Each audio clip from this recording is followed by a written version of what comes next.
Well, good morning. Welcome back to the Broadcast Retirement Network. I'm Jeff Snyder. This is BRN AM for Thursday, May 11th, 2023. And our top story today, improving the solvency of the Social Security Trust Fund. And joining me now to discuss this and a lot more is U.S. Senator Bill Cassidy from the great state of Louisiana. Senator Cassidy, it's great to see you. Thanks so much for joining us on the program this morning. Hey, thanks for having me. Really appreciate the opportunity. Yeah, this is great, and we're gonna talk about Social Security. We're gonna talk about retirement, but I guess I want to ask you just at a there's so much going on in our country. Where does retirement sit as a priority for yourself, your colleagues in the U.S. Senate, and also those in the House of Representatives? I can't speak for everybody. I can speak for myself. It is thought that 40 to 50% of boomers basically don't have a retirement plan, or Social Security is their retirement plan. Now, that's just those who are only focused on Social Security. We know there's other pension funds which aren't doing well. Now, there's 10,000 boomers a day that become eligible for Social Security and Medicare. I only mention the number to show that the growth of those over 60 is quite outstanding in our society. And if they're not prepared for retirement, that's going to become a problem for all of society. I am really focused on the issue. Yeah, and I know you've authored a lot of articles about this. You're really focused in on this. We received a disturbing report about the Social Security Trust Fund, and I want to get your reaction if I can. We'll talk about the solutions in a minute that you've suggested and have some ideas. But what is your reaction to that report? Because that, as you said, a lot of Americans rely on that benefit for their retirement. It should be a wake-up call to the political establishment that this program, which 40 to 50% of Americans, it is their only retirement, that we need to do something. Now, Jeff, you kind of alluded to it, but the disturbing report is that the Social Security Trust Fund goes insolvent in 8 or 9 years. At that point, those currently receiving Social Security will get a 24% cut in what they are receiving. Okay, 40% of Americans, that's their only retirement, but it's going to get a 24% cut. That should be a wake-up call for everybody who's involved with this. And just to follow up on that, Senator, I mean, this is obviously a very important issue. Let's talk about some of the possible solutions. And again, just referencing a recent article op-ed that you wrote about solving Social Security. What are some of the ways to solve this? Obviously, cutting is not an ideal solution. We don't want that to happen. People are relying on this benefit. They were promised a benefit. So what are some ways around this? So some solutions, excuse me. Well, Jeff, you teed it up nicely. Seniors should not have their benefits cut. They should not pay extra taxes. You shouldn't go after people who are in retirement. They've retired. But working with Angus King and others, we've come up with what we call the big idea. The big idea is to take $1.5 trillion, invest it in a trust fund separate from Social Security. No Social Security funds, no risk to the fund. A separate account, and let it grow over 70 to 75 years. Invest it in the strength of the U.S. economy, the greatest economy in the world, literally. Put it there, let it grow. And if you do that, you take care of 75% of the problem. Now, we need presidential leadership, political leadership to come up with the other 25%. There's some trade-offs here and there, but you don't take benefits away from seniors. But we need 25% more, and that's where we need political help. And so far, we've gotten none of it. So just to follow up on that, if I could, in terms of this separate trust fund, it would be invested. How far along in the legislative process? I mean, you're working with Senator King. Are we further along? Is it being considered by the other members of the U.S. Senate? When the president in his State of the Union address began to kind of criticize Republicans for offering ideas on Social Security, singling out one or two, but really painting a broad brush. At a later point, one of my Democratic colleagues said, well, the president has just announced that he's running for re-election on the platform of doing nothing to Social Security. it's going to be difficult for us to get, he won't sign it into law. What I was Right. really being told is that since the president won't sign it into law, nothing we do matters right now. In fairness, Trump is saying the same sort of nonsense, that like, we don't have to worry about Social Security, it's okay. Social Security is not okay. And both of those men running for president should acknowledge that, and they should be constructive of saving the program. Yeah, well, certainly the beneficiaries of Social Security might beg to differ. Senator, if you could hold on for a minute, I've got to take a quick break. When we come back, we're going to talk more about the solutions for Social Security. You're going to want to stay tuned right here on BRN AM.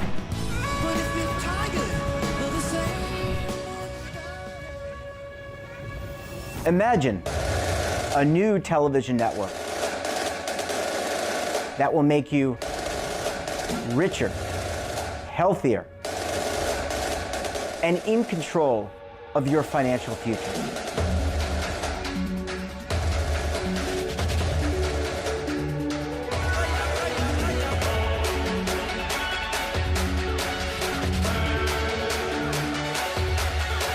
This network is for the policewoman in Nashville, Tennessee, the baker in Dubuque, Iowa, the teacher in Lexington, Kentucky.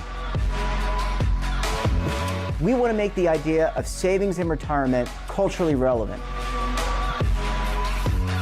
But what do you see as a defining issue of the midterms, especially for the smaller businesses? I mean, they are the lifeblood of the American economy.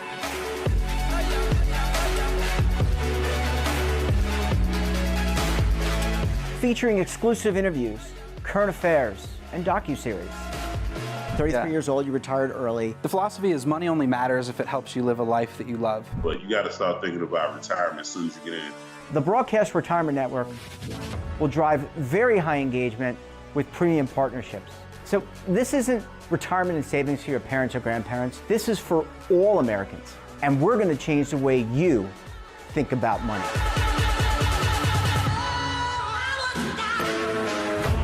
Welcome to the next frontier of retirement and savings.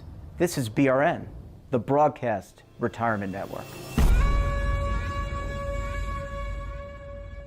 Are you stuck with a low credit score? A credit report and score that's causing you to be denied credit or pay higher interest rates than others for the same things? Then do what Terrence did and call Credit Repaired for your free credit evaluation to help restore your credit. I started thinking about buying a new house, and my score wasn't where I needed it to be. I called and spoke with one of the representatives, and we just had a good conversation, and I liked what he was saying.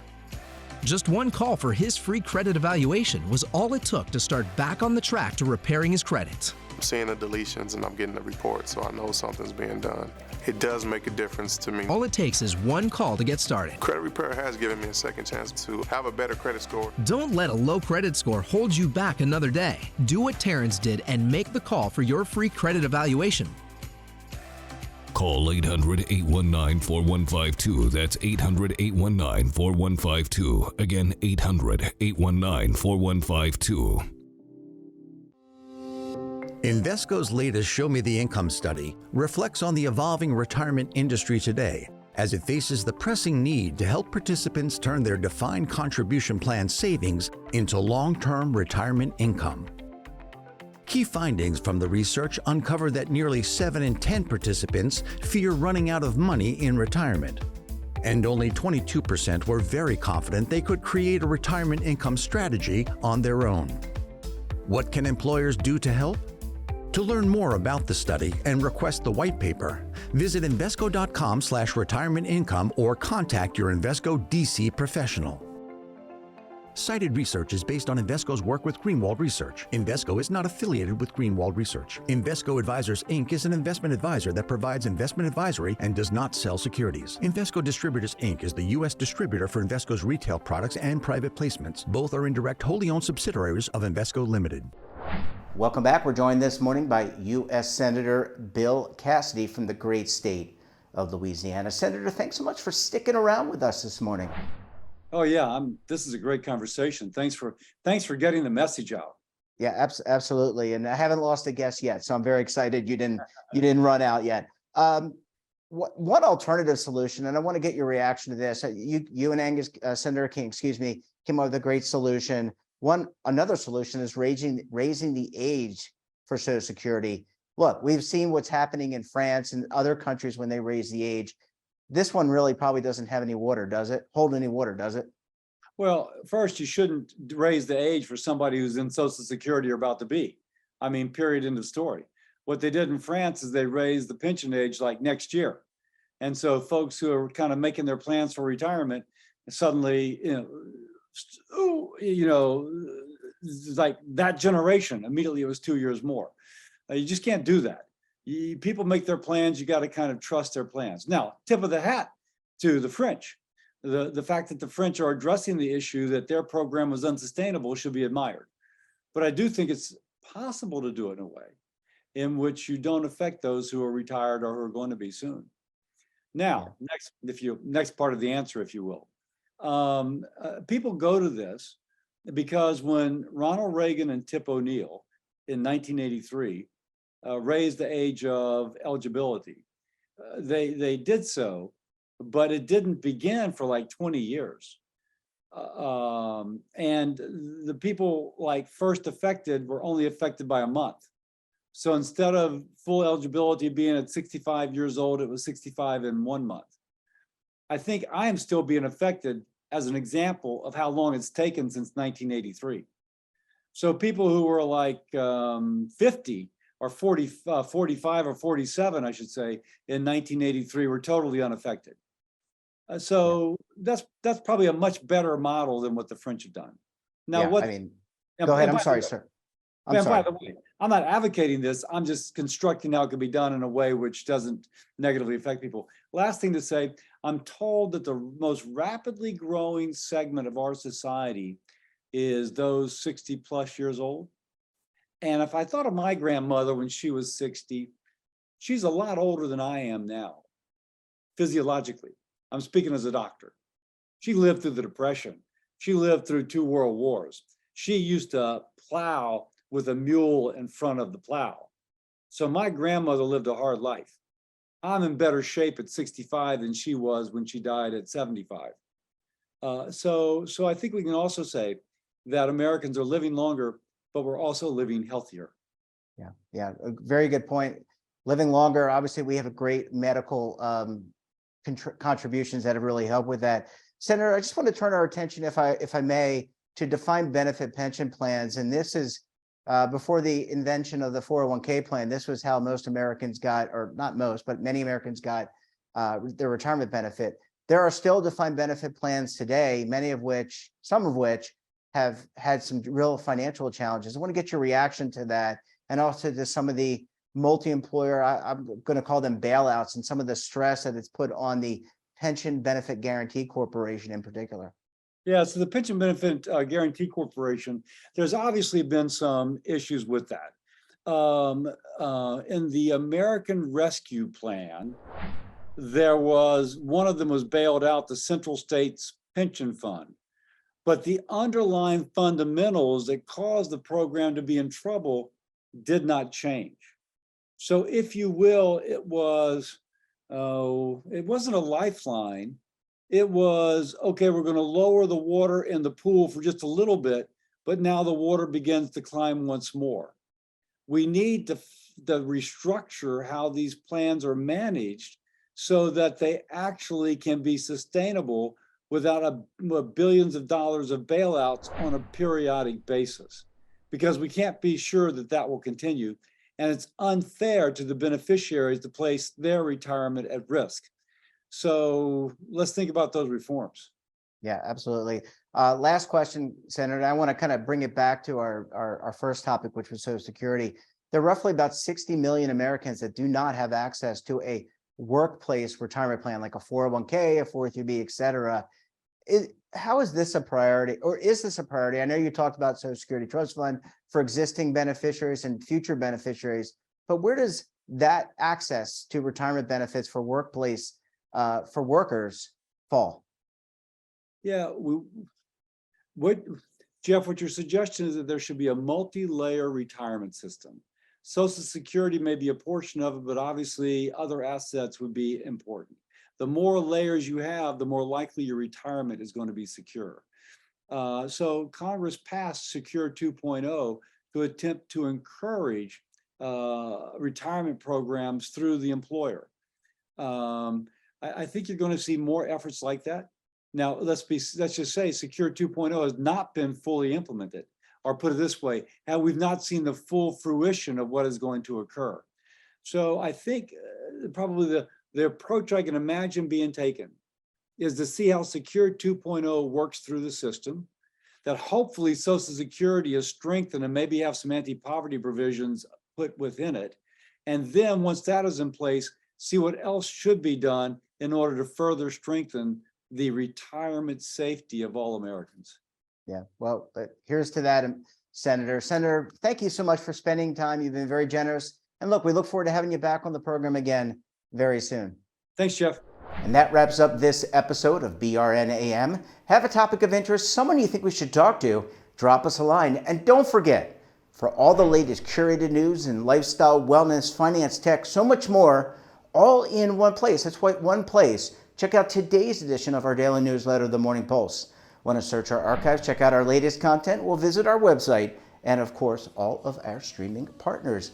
We're back again tomorrow for another edition of BRN AM. We'll have a very special guest. Until then, I'm Jeff Snyder. Stay safe, keep on saving, and don't forget, roll with the changes.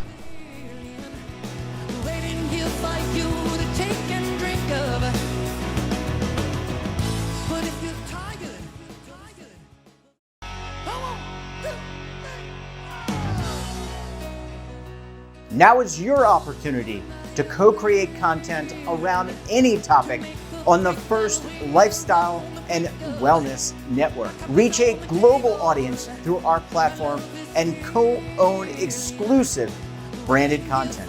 All of our programs are available on demand and also as audio-only podcasts, so you can take us on the go. Broadcast Retirement Network, available anytime, anywhere, and on any device. Tax audits, tax liens, wage garnishments. Every day we hear stories like this about good folks who are simply struggling to pay their bills. Each of them are living a frightening IRS tax nightmare, and they are afraid it will destroy their lives. I'm a divorced single mom, and my ex-husband left me and the kids with a lot of unpaid bills, including unpaid taxes. I was really starting to show my stress on my kids because the IRS had sent me a letter demanding a huge payment from me. I couldn't afford it. So then the IRS was threatening to garnish my wages. I'm already living paycheck to paycheck. That would have put me over the edge financially. It truly seemed hopeless, but then a friend at work told her to call the tax relief line. The people at the tax relief line, they told me about something called innocent spouse relief. They worked it out so that all of the taxes from my ex are not my problem. I don't know how that works, and I don't care. All I care about is that I don't owe the IRS a dime, and they are not going to take my paycheck.